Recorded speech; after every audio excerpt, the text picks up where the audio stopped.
あ、ここいるんだ。本当？見えないでしょ？どこにいるのかな？全然見えないよ。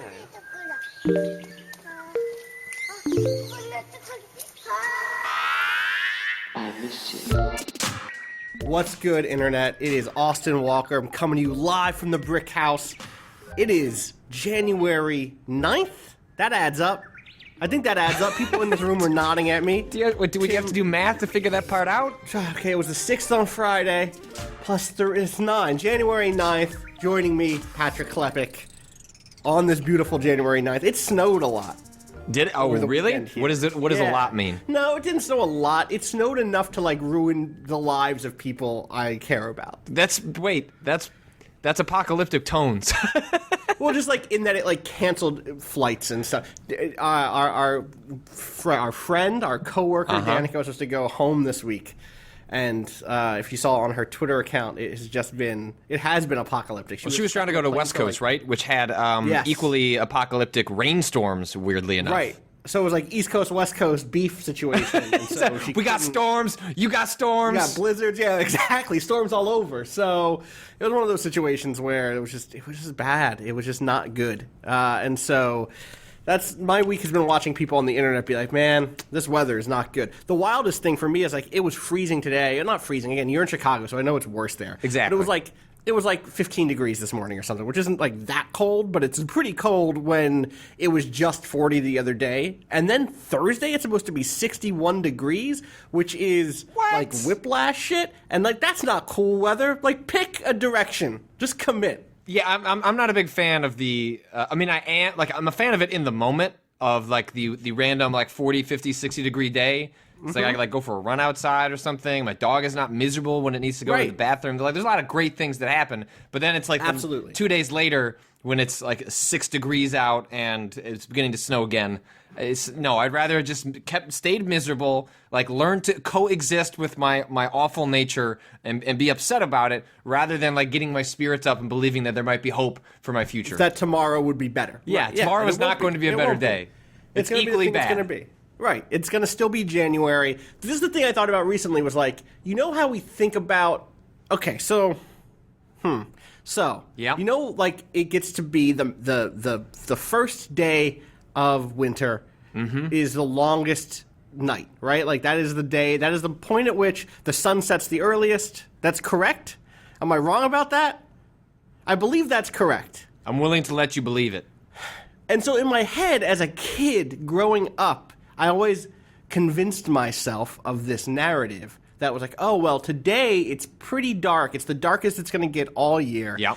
That means tomorrow, like, things are going to we're going to start pushing back the other direction. Like, it's all, like, downhill or uphill, like, good. But it's all good from here, like, depending on how you want to read that metaphor. And the thing that I've realized since then is that is not true. That's false. Because it's not like the next day is like warmer and then that's like good. Like if the sun is out a little bit longer, like it's good that it's a little bit longer, but it's also another day in a row of the sun basically not existing. And so like every day is still worse for a while. You get like another month or two, and that's how the climate and the seasons work, Patrick. I figured it out. I'm 31 years old. I finally put 2 and 2 together and understand now that things don't actually get better immediately after the sun has been gone for a long time. It takes another couple of weeks. Realizations here on Waypoint Radio. Yeah, man. 2017. It's a year we're gonna be introspective. We're gonna have to learn, have to listen, and we're also gonna understand the weather better. One thing at a time. You know, I see that's your version of the Meryl Streep speech from last night. Yeah, exactly. You gotta learn the weather, listen, and understand the weather better, and fuck Trump, like something like that, like some weird order of those. Combination of those things. How are you doing? How was your weekend? Well, I mean, the weekend was fine, except I started noticing around Sunday afternoon that my normally bubbly faced daughter was with like less bubbles, more bad faces. And we started to suspect that for the first 6 months of having a kid in daycare, if it happens early, like it's happening for us, which is, you know, my wife took 2 months off and then went back to work. some kids experience it when they go to preschool, a couple years into life, depending on how things work out. There's this essentially what our doctor described as a 6-month hell period, which is look, like your kid has no immune system. He or she needs to develop that. So it's just going to be this, and you can't. If you're listening to this, you can't see what I'm doing with my hands, but it's an up or down motion, which is basically you get brief, a wave. He's doing a wave. Yeah, you get brief moments where you're not sick, and then lots of moments where you are sick, and so. But it's a good thing, right? Because that it means is. like that's how paper, they build. Right. Like 10 years from now, I'll look back like I'm glad you got sick early instead of when you're like several years old and can run around and you did it in preschool. Like we're in the right position, but it's like the slow realization that like you're getting sick and then I'm going to get sick and then my wife's going to get sick and now she would not sleep. So we didn't sleep last night. And then I thought, well, at least the one good thing I did this weekend was put up a dry erase board in my office. Like I'm gonna start writing down like the stories I'm working on this week. Just like cool. Like I like things that are physical. I like writing things down in a notebook. And I walk in and the dry erase board fell off and it cracked. And I don't know why it did that. I thought I mounted it correctly, but it's all going wrong. Does this have to do with the circuit hole? Is this the hole in the power? No, that's the other side of the room. This is just okay. I'm not good at mounting things. That sounds. Was there anything like ominous written on the whiteboard when it like fell, or like behind it? Was there like I wrote waypoint? That's the only thing I wrote on it. It's like is that ominous? It's something. It's something. I want this to be like an Amityville horror situation where it's just like you've moved into a really weird haunted house. Hopefully, less blood. It still says gore. waypoint. I was looking to see if maybe some sort of creepy child ghost wrote something else on it. It still says waypoint. Okay, Which maybe that's the disturbing part, is that the ghost that knocked it down said, "Nah, that's fine. You're good with that."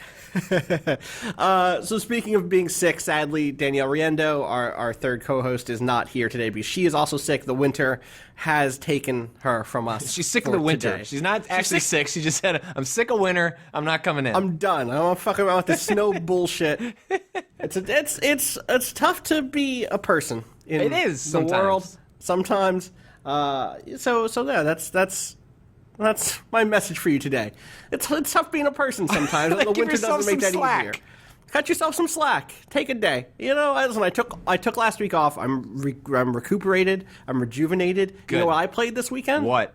The Witcher. I'm keeping up with my promise. It's Witcher Mondays. We've already changed the feature.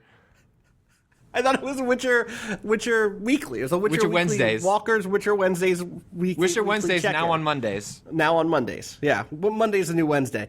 Yeah, so I played some of The Witcher. There's video evidence of that on my Twitter account. You saw some kids having a fun time.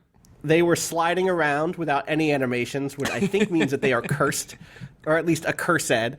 What else? I met a cool troll who was protecting some boats. He seemed like a good dude. The one where you have to get him paint? Yeah, that's right. That's one of the best quests in the game. He was like, "Oh, you should go give me some paint," and I was like, "Oh, yeah, okay." This is my favorite thing about. So I'm going to spoil this setup for this quest. Is like you meet this troll who's singing in like the marshes outside of this little city, and he's like a nice dude. Like he presents as like the sort of dude who would have killed some people, but also is a nice dude, and kind of tells you that he can be both. It's 2017. You can be many things. You can exactly. You can have a heterogeneous world. You can have a big heart, and also have used that heart to maybe crush people with your stone-like structure. Exactly. You can have a big heart and a big stomach filled with people. And he basically like, oh yeah, he was trying to basically be friends to all these people and end up hurting them. And then there's this bit where he's like, wait, what happened to the bodies? And the troll's like, oh well, I got really hungry. And one of the responses from either Geralt, it's like either like, well, that's dangerous, or like, eh. And I picked it like you're a troll, like eh. And Geralt's exact line was like, yeah, war times. And I was like, yeah, good. Wartime law, I guess. That game is there's still things about it that are like make it hard to jump back into, but yes. I'm doing my best to like slowly ease my way back in through side quests. I did stumble into a main quest again by mistake. I'm just like, oh, this looks like a place I could go inside of, and I stepped inside of it, and it was the next main quest, which was like starting to look for Dandelion, Right. Novigrad, and meeting the little God, you were so early in that video game. I know, but I'm like 35 hours in. Also, do you know what I mean? So Yeah. yes, I'm very early, but also it feels like I've already dumped a ton of time into it. What I love about what CD Projekt RED does, and this is not a new observation though, is that side quest in terms of what you actually do is just a short fetch quest. Like you just collect some paint for this dude, and then he can paint these boats so that he can try and get these humans to forgive him for eating them and beating them to death. But they find a way to package. Like, it's the way they package things in that game that are like, of the many things that are incredible at The Witcher 3, but it's like, they didn't have to write some, like, funny dialogue and give characterization to this troll. It could have just been, like, it could have been something, very easily It could have just been else. the humans saying we need the red paint to paint our things red. So, you know, like... Yeah, go but get the instead paint. They wrote... Right. They wrote this character who is really funny and charming, and who will be gone in 20 minutes of me doing this quest. Well, or and whatever. it also, like, what it does is it implies so much about the world and, like, the people around. Like, that small side quest gives you, like, it does world building in the context of a cheap like fetch quest, but like so it doesn't feel that way. It doesn't feel cheap in the way a lot of other side quests do, which are just like nakedly, you know, like, hey, we're filler. And then you've done it, and you're like, oh crap, I fell for it again. The thing that's tough there is like that is, on one hand, I think that is, I have like a lot of thoughts. I'm trying to unwrap them right now. I'm trying to untangle them and like lay them out in an outline format. So I totally agree with you from the jump. Like, oh yeah, this is an opportunity to talk about trolls and talk about the conflict between the peasants and the Redanians. Like, all that stuff is happening there, which is awesome. But also, I've seen this this style of like world building fall on its face a lot, right? Sure. Like where a game will try to use a simple quest as a means of world building or characterization, and in fact I wanted to get out of my way, and like because the writing isn't that good or the performance isn't that good, right? And it's like really hard to know that. Like, as someone who writes stuff and who works in fiction, it can be tough to know when you're not good, or like when this specific line of kind of creativity is like not paying off from the inside, right? So it's one of those things where like even as like a tabletop person, like a DM, I can give a quest to my party and be like, oh, like weeks later, like, I set that up really poorly. Like, I just wasted all their time for 45 minutes. I think if I'm playing a game like Borderlands or something like that, sometimes that's how it feels, where it's like, all right, do you want me to kill 12, like, skag dogs or whatever those things are called in that game? Just like, I don't need the thesis. I don't need to know about, like, your shitty club or whatever. Right. Because it's just not that interesting. And it's, I guess my question to you is, like, what's the sign that it's working, or like what's the kind of vibe on this with me? Just come and vibe on this with me. Well, I think also we run the risk of, and I run this risk too, of like pointing to The Witcher 3 and be like, more, you should just do more of that, which is to say, like, CD Projekt RED is like, you know, a top class talent doing something that even if another studio came in and emulated exactly what they're doing, doesn't mean they would pull it off, right? Like, so that's side quest. Like, what I described worked about that. Just because you take that template doesn't mean you're going to do it, which is exactly what you're saying, is that the execution is everything there. And I don't know, like, it's a world I care about, and I say this as someone that, like, loathes fantasy, like, could not care less about fantasy worlds. And so, like, The Witcher is already starting at, like, a place where I'm rolling my eyes, but I buy in to their world in a way that I want to know more about it. Like, I don't want to go full Vinnie Caravella and go read the books, but like, I'm pretty close. Like, they've dragged me like pretty far the way there. We got a story going up on the site today or tomorrow that I think Danielle's in edits for this second. That's about one of the short stories in that world, and it's making me want to like, I could just quickly sneak a short story about The Witcher, and maybe I could. We'll see. Yeah, I don't know. Well, the other thing here though is the other game that I'm thinking about jumping back into a little bit is Elite Dangerous, which is a game that I don't want to say it doesn't have world building, because like we spent last Friday talking about this like cool thing that it did with the Thargoid alien species, like, and how that was great world building. Right. But it is a game that is built to get out of your, not to get out of the way, it has flavor and color in place of like quest text, right? Like it uses like the dynamic systems to produce an effect that like you understand that the world is complicated and is interacting. That like, oh, there are these people who are trying to smuggle drugs off of this planet, and because of that, the empires are clashing in this interesting way over the rights of drug use versus whatever. Like that stuff is all happening in the game, driven by systems and interpreted by the game's like writing team. But there, when you go to pick up that delivery of narcotics on, Prime Alpha 27, like it doesn't give you this huge long screed about that stuff. Right. It just like drops in, and that's a different sort of play that I also really am fond of. Of just like, hey, let me just chill the fuck out and play this game, or like that's like the Euro Truck Simulator thing too, right? Let me just turn on some music and play. And I'm curious, like I guess The Witcher also does have that in some regard, that like that sort of like, okay, I'm not going to engage with, or I'm going to play a quest where there isn't a huge amount of dialogue. It's just, I'm going to go get this Witcher gear for the next 30 minutes. And that works really well. I got some Witcher gear also. I got the Griffin set. I think I wore the Griffin gear for like most of that game. Yeah, I wish it looked better, but I'll live with it. Have you been up to anything on your end besides sick baby? No, I mean, unfortunately, the game that I've been playing a lot of, which is the game you've been playing a lot of Gravity Rush 2, but we can't talk about Gravity Rush 2. I will say that I think we'll have a lot of things to talk about with Gravity Rush 2, which will be fun. There's stuff that we're going to talk about with Gravity Rush 2 that I'm totally surprised we'll be talking about. But yeah, so looking forward to being able to speak to more of that. Later this week, I'm going to be sort of revisiting the remaster of Gravity Rush, which I played Gravity Rush on the Vita back when I had a Vita. I mean, I still have a Vita, but like it feels like I don't, because I don't know the last time that I've touched it. And you wanted something substantial to play. And I remember really loving Gravity Rush. Like, not weirdly, I think we came at it on polar opposite ends when like we found out we were getting Gravity Rush 2 codes in to play. And I was like, oh man, like I really liked that first game. And you were like, yeah, the world is incredible. And I was like, fuck the world. I just like floating around in that game. And you were I like floating around too, but that world was actually really cool. Like I liked it.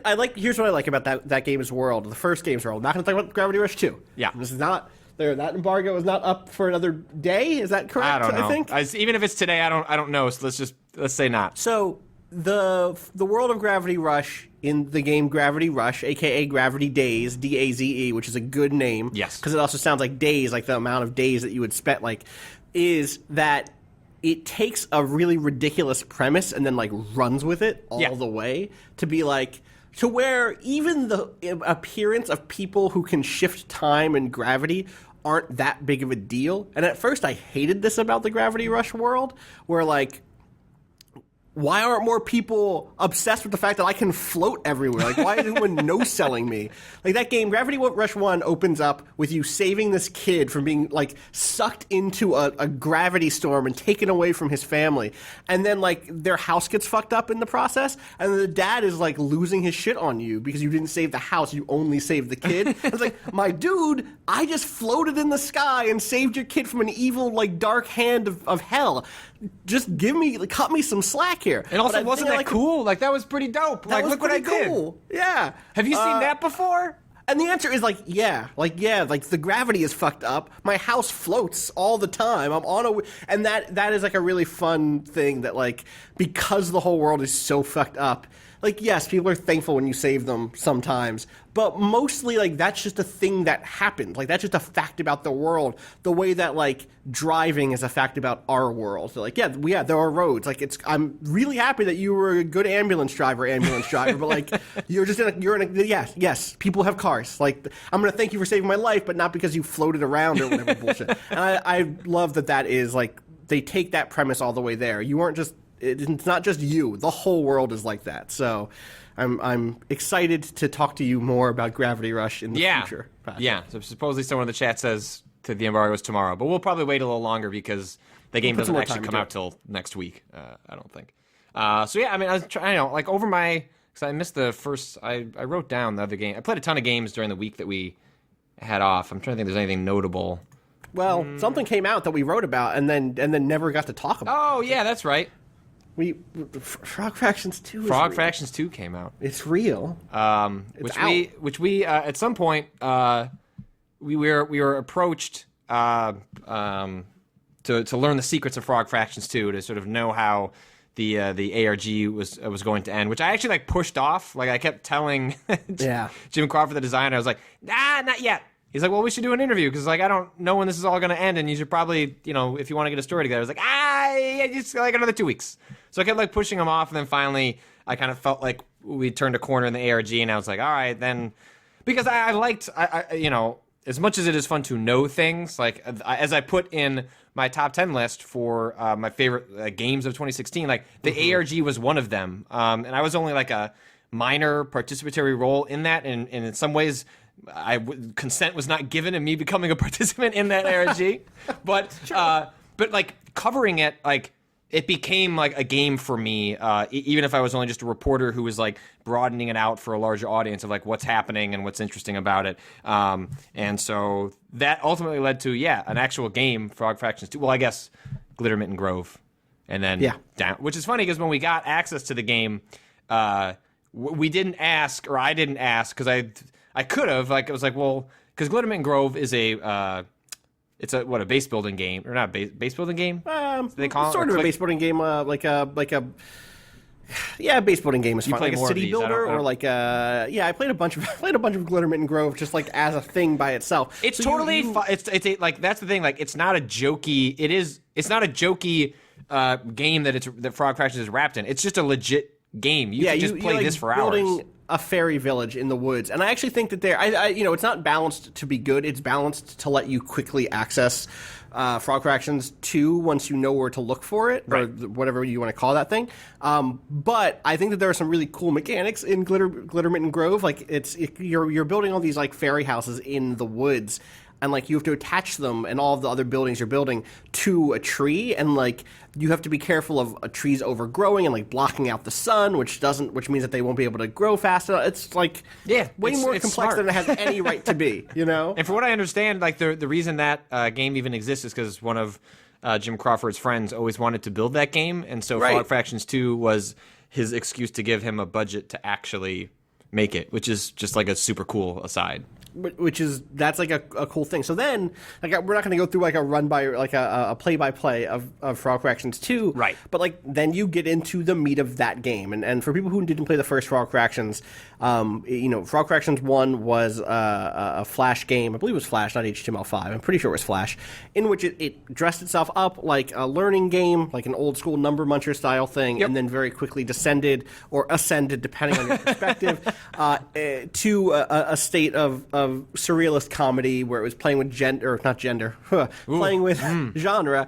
I don't think it played with gender at all. I don't think so either. It was trying to run through all the different mini games. I played with genre, and it played with like expectations, and was just really fucking fun. And it was rapid fire, no joke stuck around. Like you almost weren't able to process whether a joke was funny because it had moved on to the next one so fast, and like that's part of like machine gun style. Yeah, like it was part of its advantage was just like it just went boom, boom, boom, boom, boom, and that's what part of what made it so interesting. Totally. And so this moves at a much different pace. Like I think we can talk broadly about this game without specifically talking about what the mini games are. So in your interview with Jim, which went up in the middle of our Waypoint High stuff at the end of the year because we were like didn't know what the timing was. Yeah, I was going to like a holiday party, and like I'm in the car like telling my wife like, hey, you need to drive because I have to edit this Frog Fractions 2 article that I've been sitting on for 2 months.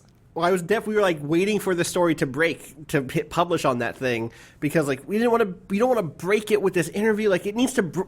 You and I had conversations which were just like, all right, how do we know when we can hit publish on this? Because we're not just going to ask Jim to be like, yeah, do it, but we need to know that it's like. Yeah, so I had like to pull back the curtain, like Jim Crawford, the designer on both these games, he was like, hey, I don't quite know. He's like, I would put an embargo on this if like an embargo made sense for a game that is being organically discovered as part of like a 2-year-long ARG. And so, what I told him was like, okay, well, being discovered is not like a guy on Reddit saying I found it, or a guy in a Discord chat that's been obsessing over Frog Fractions 2 for 2 years finding it. Like there'll probably just be some moment that it'll make sense. And like that moment was Kotaku separately publishing an article that was unrelated to a sort of a backstory, and that was sort of like, okay, like that scene, pinged Jim and was like, this seems like that's like Kotaku published it, right? Like we're good. And then the article went up. So the game itself, the thing to like know about it separately, and this is the thing that you get to in this interview, is like, hey, it's long in a way that Frog Fractions wasn't. And Jim notes like that is going to be the thing that he thinks is partially going to be what separates it from the first one in terms of people liking it. That a lot of people who liked Frog Fractions 1 just aren't going to be so fond of Frog Fractions 2.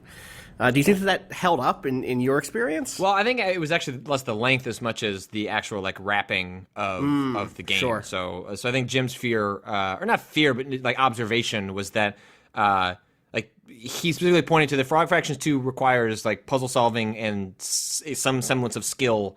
Like it's not a high skill curve, Right. but like it's more of a gamey game than Frog Fractions Which was just like a series of interactive jokes. Yeah, a series of like very basic jokes. Like once you figured out like the trick to start Frog Fractions, the original, which is probably the hardest puzzle in that game, like you could pretty much get through the rest by just kind of stumbling through it. Whereas Frog Fractions 2, like some of the mini games are just sort of like funny jokes that don't require you to do a whole lot, but like the overworld, like there is an open world in this game. There is. Like is like pretty complex and forces you to really think about what's happening, and it didn't work at all for me, and it forced me to like completely bounce off Frog Fractions 2 in a way that I became the person that Jim said there's going to be a lot of people that loved the first one that aren't going to be able to get into this one. Right. And I was totally one of those people where like the mini games I adore. Like I think they're great, they're funny. Somehow he makes, a Flappy Bird joke like funny in 2016. Like that shouldn't have shocking, been possible. but it's really fucking good. There's a lot of jokes that are like, this shouldn't work, but actually this is really fucking good. There's a Dante's Inferno thing that is so choice. That's like a hidden joke inside of the obvious joke. Yeah. I was gonna say, there's a point at which you're gonna see like a EULA screen, like a licensing thing. Just make sure you scroll all the way down, please. It's my one little mini micro tiny nano spoiler. Please scroll down. I think I like the overworld a little bit more because I'm interested in the sort of games that it is drawing inspiration from. It's drawing inspiration from games like ZZT, and which I don't even like. I, to be honest, did not know what ZZT was, and so I think a lot of the reason I bounced off of Frog Fractions 2 is like I don't have the nostalgic connection to ZZT, and so the things that are like frustrating about it are probably nostalgic to people that have a connection to ZZT, whereas I just go, no, like this isn't fun. The thing that's interesting for me is just like, the thing with the overworld in Frog Fractions 2 in Glittermitten Grove is that it is a reminder that the sort of weirdness of Frog Fractions is not just a surreal turn on old games. It's actually following in a line of games that were outsider art, in a sense. They're from an age where that sort of genre bending and that sort of like, hey, now it's an adventure game, now it's an action game, now it's this, existed in this period of time. And like, it isn't just like, ha ha ha, I'm taking these things and mashing them together in weird ways. It's almost a return to form in a way of just like, oh, right, we used to take these very basic tools and make them do a bunch of different things in close proximity to each other before we had the genre divisions that we have now. And that part is like really reverential in a way that you don't normally see that sort of reverence next to comedy inside of games especially. And so like that was really fucking cool. Like I think that is smart, but also totally get why you don't like it. There's a thing with a sword that is just like a fucking pain in the ass. Well, yeah, I mean there was a like this game on the PC, so like I was using a mouse and keyboard, and as it turns out, you really shouldn't do that, and you should use a gamepad, as use a Jeff controller. Grossman quickly told us. Like them, and that's part of the reason I bounced off. It was like controlling the sword made me want to jump out a window. But I respect what it is because like it's one of those games where like I see what it's doing, and I know it's doing it very well. It's just that its reference points make me want to just play the mini games because my understanding is like it doesn't really have. Like there is some semblance of a through line, like a payoff to all of this, but not one that is necessarily like if you were to remove that, wouldn't you probably still get 95% of the enjoyment of just playing the mini games? Yeah, maybe not 95%. There's a progression that I really like about the overworld. There are points in it in which you get tools that help you navigate it more smoothly, and that was like some of the high points for me. And then it concludes with an overworld puzzle that I think is really fucking good, that I think you would like a lot. Right. But or maybe you wouldn't like it, but it there's an overworld puzzle that puts it in the same category of the style of game that something like Fez or The Witness is. Oh, interesting. In terms of like being given tools and then learning how to use those tools. Right. And then there's just also moments of like hilarity and chaos and stuff like that throughout the game in that overworld portion that aren't storytelling. And I think I'm with you that I wish, like, I can tell you what the story of Frog Fractions 1 is, like, which is ridiculous, but like I can tell you, like, oh yeah, you were this frog, and at the end it's like you're the president of Bug Mars, and like yeah, like there's an arc. Glittermitten doesn't really have that as far as I've uncovered, but like, and I wish it did. I wish there was a little bit more of that, and I almost wish that there were bits of the ARG in Glittermitten Grove in Frog Fractions 2, because. You say that as someone that followed the ARG though, and I think he made the right. Of course, I think he made the right choice by not doing that.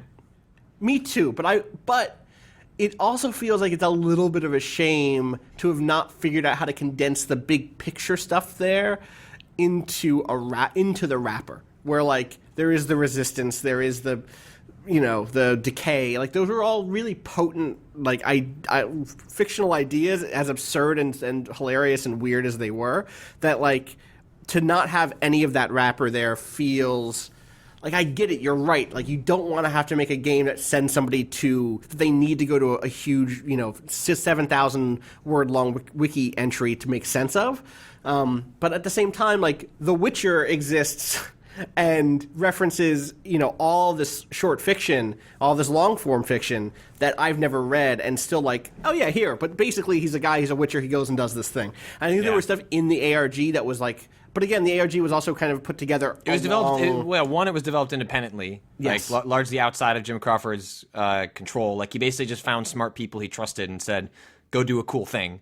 And the game was developed separately from that. So like, I don't think there even existed a world where he could have accomplished those things. Totally. And also, like, it's funny because even though I bounced off Frog Fractions 2 and don't particularly care for it, even I respect it, I'm glad that what Jim Crawford made was something that I could bounce off of, as opposed to just Frog Fractions 2.0, which was just like another rapid fire joke fest that like took the same exact took the formula of Frog Fractions and just did it again. But then you get that feeling of like, oh right, it's a comedy sequel, and it's like just all the problems of like following up comedy, which is the reason like you don't usually do it. I'm glad he made something fundamentally different, if similar, but differently enough that he was willing to lose people in the process. Like, I'm going to respect a designer that is like that is willing to say, I'm going to lose some people, but the people that get this are going to really get it, which was essentially the core of Frog Fractions as well. It had a wider, broader appeal that allowed it to both go viral and just like a regular person could get into it, even without picking up a lot of the references.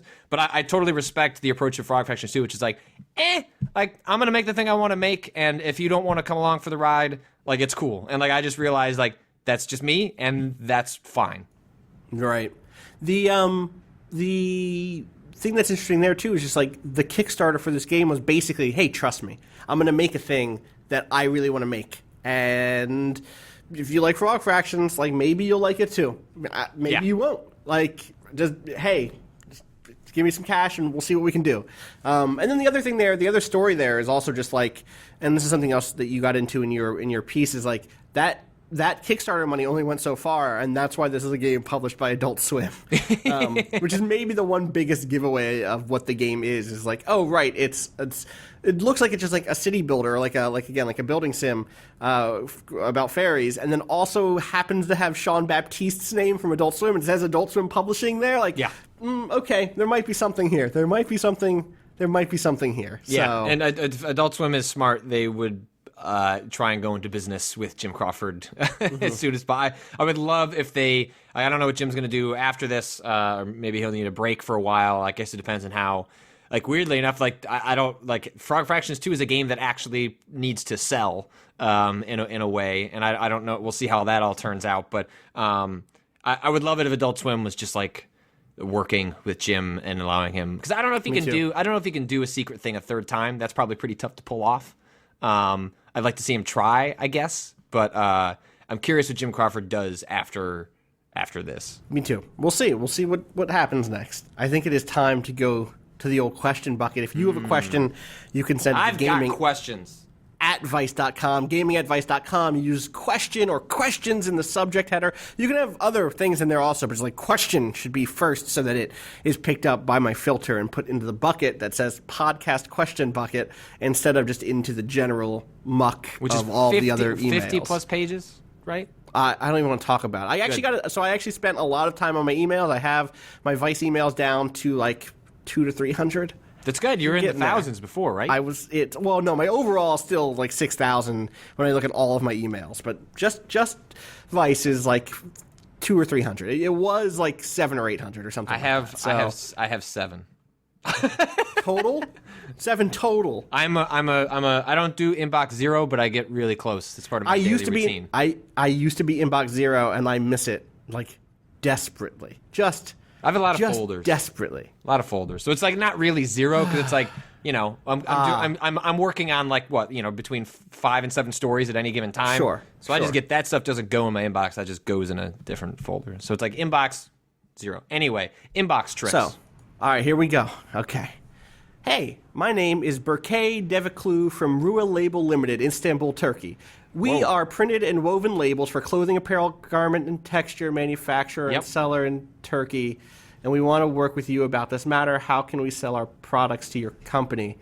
Do you have any production work or any producer or manufacturer in Turkey? I don't think we do, so I'm going to go to the next email here. Let's top of the bucket, right? I have to take...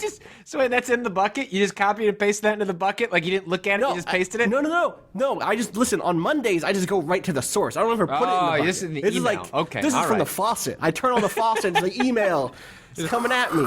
All right, let's try this one again. All right. Okay, next up here. This one, I hope it's real. This is from Cameron in Toronto who says, Hey, hi.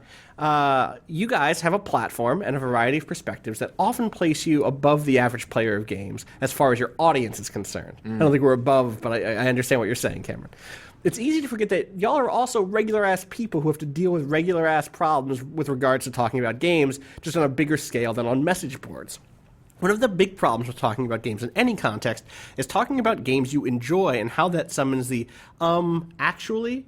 Say that 12 is your favorite Final Fantasy or that Knights of the Old Republic 2 is your favorite Star Wars game, and in come the actually brigade to tell you why your favorite thing is bad and you are also bad.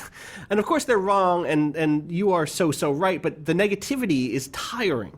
My question is, since you guys reach so many people and hear from so many in turn, how do you deal with players trying to deflate your enthusiasm? Are you able to ignore these people, or does it weigh on you? Does having a wider platform affect the way you relate to the experiences you feel passionately about?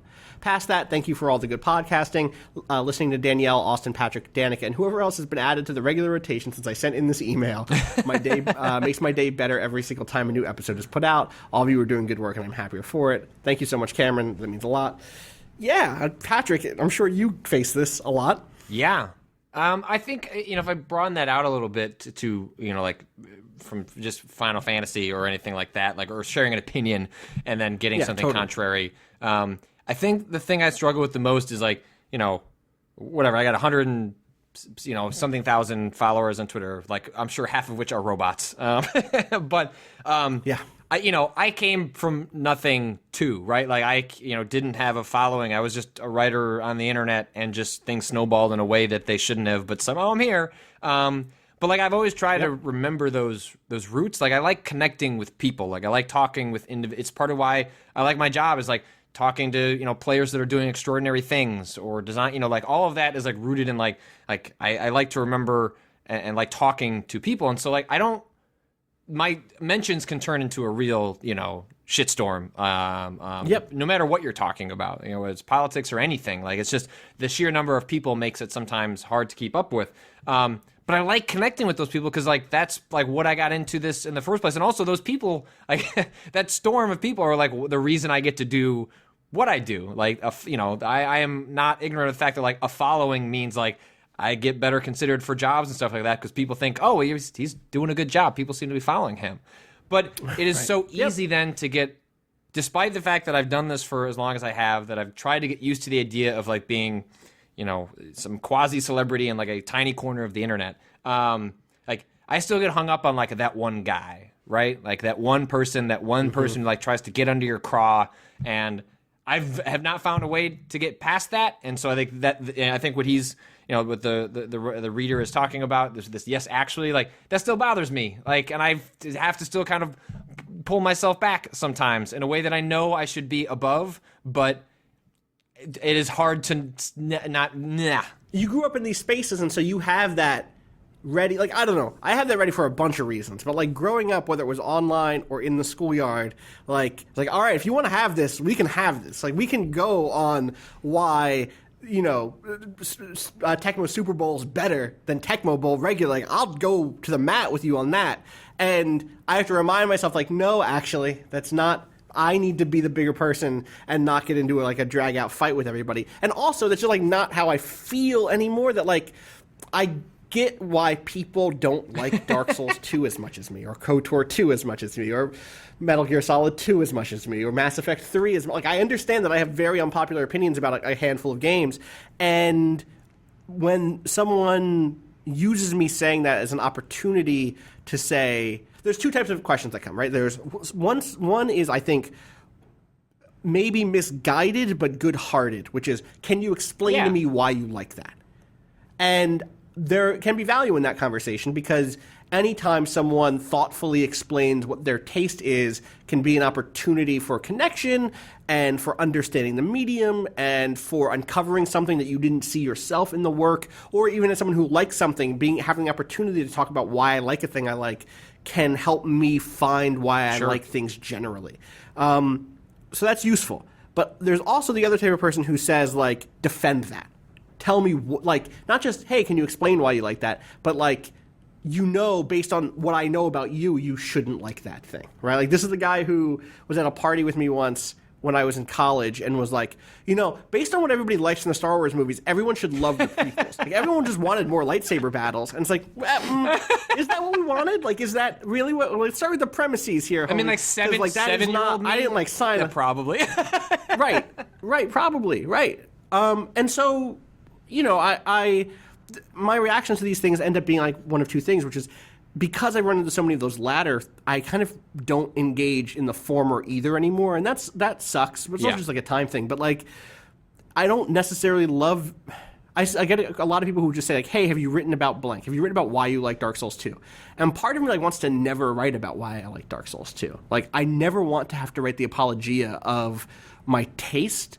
I want to use that taste to fuel writing other things. Well, because the reasons you like Dark Souls 2 fuel you to write about games that explain why you like Dark Souls 2, as opposed to stepping into writing like my defense of Dark Souls 2. Like, it's just a hornet's nest. Right. Like, it's not. Yeah. You already lost. Anytime you set up with like, this is my life hot tip, life lesson. Like, the second you frame some shit as a defense, you already lost that conversation, because you've already set up the premises in which you need to be on the defense, right? You've already set the terms of loss for yourself. If you instead, like, and obviously there are times at which you should engage in debates in which you aren't sure about the right or wrong of what you say, and like there are times when loss is an acceptable thing in a debate, obviously, blah blah blah. But when it comes to like, hey, I like this thing, I'm being honest about my enjoyment of it, and I don't want that part to come under contention. Like, why set that up as like, oh, right, sorry, you're right, I'm wrong, I didn't like my time with that thing. Like, no, that is not on the table. Instead, like, engage with why you like a thing. I mean, sometimes you like a thing for shitty reasons, and sometimes you like a thing despite it being shitty, and engage with all of that stuff. But the second I'm in a conversation where the two sides are like, oh, I'm right to like it, or I'm wrong to have liked it, or I'm wrong and I, in fact, somehow never liked it, like, that's just not a conversation that's productive for anybody. Like, that's just not good at all. It's why... This is, oh, man, okay, so this is a tangent. This is the explanation for Prometheus. Like it's like there are. Yes. I find myself and I have to tell myself to not get dragged into like that movie. And this is like happens for all these different types of arguments that are in games or in others, all sorts of things we like and dislike. Is like people were just fucking mean to that, and I was like, it doesn't deserve it.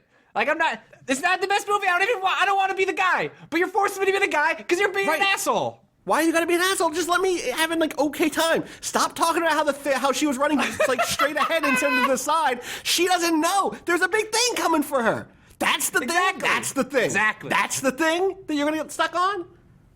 Fuck. God damn. It's fine. Tease is all right. It's okay. It's pretty and it's fine. It's not the worst movie ever made. It's very pretty. Idris Elba was on that ship on Christmas. He didn't want to be on that ship on Christmas. Give that guy a break. God damn. The black goo wasn't that good. This... No. Yeah. Listen, of course. It has problems. I'm not saying it doesn't have problems. A lot of this stuff is, the internet, especially when you're talking about, like, Twitter and message boards, like, things are such a... This is crass, a dick measuring contest where it's like the only way for people to get attention is to hyperbolize their opinion. And so the way this is true of like people who are trying to get a reaction out of like someone like you or I, where they hyperbolize their opinion because they think it's the only way to get noticed. And then often when you confront them about that opinion or ask them why they framed it in that way, they will immediately back off because they realize you're actually, the eye of Sauron has shifted to them. And this happens in message boards too. When you throw in a bunch of people, anonymous, who are sharing opinions, like you tend to people create. The reason you're participating in the discussion is hopefully that someone will respond, and so that is naturally going to create a tendency for people to exaggerate their opinions in order to get noticed. So they may have a point to make, but they make that point like 1,000 times hyperbolized, just in the hopes that someone will agree or disagree with them, and that just continues going like that. It explains a lot of the bad parts of the internet when you have people sharing opinions, and the only way to get noticed is to shout louder. And so it sure does.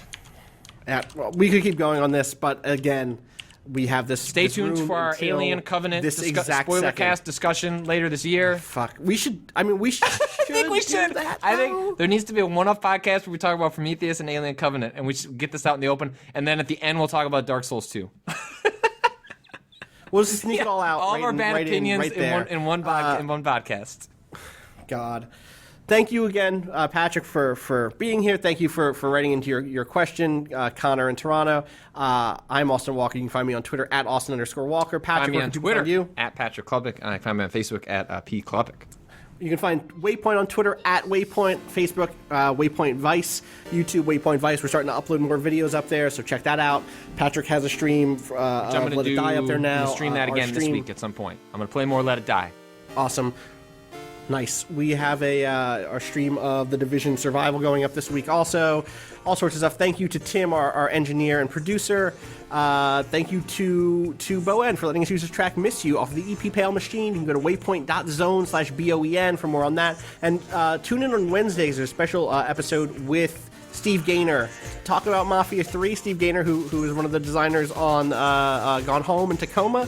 Talk about Mafia 3. He likes that game. I like that game. We're like, let's have a talk about that game. So look for that. Thank you, as always, for tuning in, and we will see you in the future. Peace.